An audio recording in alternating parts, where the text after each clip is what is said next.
आपली प्रतिनिधी वैदेही काणेकर आपल्यासोबत जोडली गेली आहे। वैदेही, आजच्या पत्रकार परिषदेमध्ये एकनाथ शिंदे काय बोलण्याची शक्यता आहे? कोणती खाती शिंदे गटाच्या मंत्र्यांना कोणतं मंत्रिपद मिळू शकेल? काय अधिकची माहिती आहे? बघा, आजची पत्रकार परिषद जी आहे ती अत्यंत महत्त्वाची आहे, कारण 2 दिवसाच्या मौनानंतर आज एकनाथ शिंदे नेमकं काय बोलणार हे पाहणं महत्त्वाचं ठरेल। कारण गेल्या 72 तासामध्ये ठोसपणे एकनाथ शिंदे हे कोणाशी बोलताना दिसून आले नाहीयेत।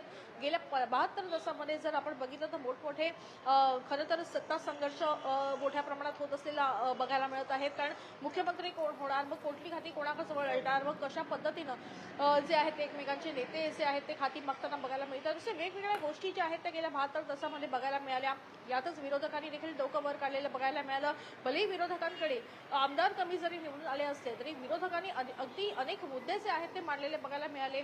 अगदी एकनाथ शिंदेवर यांच्यावर टोकाची टीका देखील केलेली आहे। आजच संजय राऊत यांनी म्हटलेलं आहे की एकनाथ शिंदे हे केंद्रात देखील जाऊ शकतात। त्याच्यामुळे एकूण जर बघितलं तर असे अनेक मुद्दे आहेत।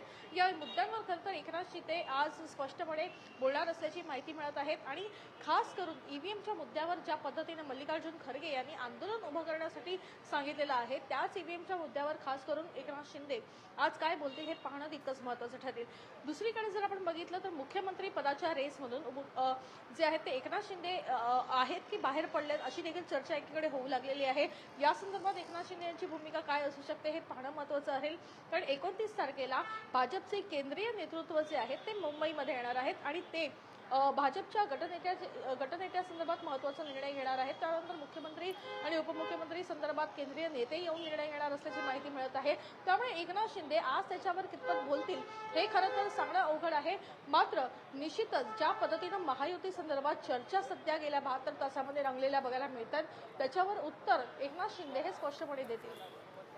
नक्कीच वैदेही, धन्यवाद तू दिलेल्या या सविस्तर माहितीसाठी।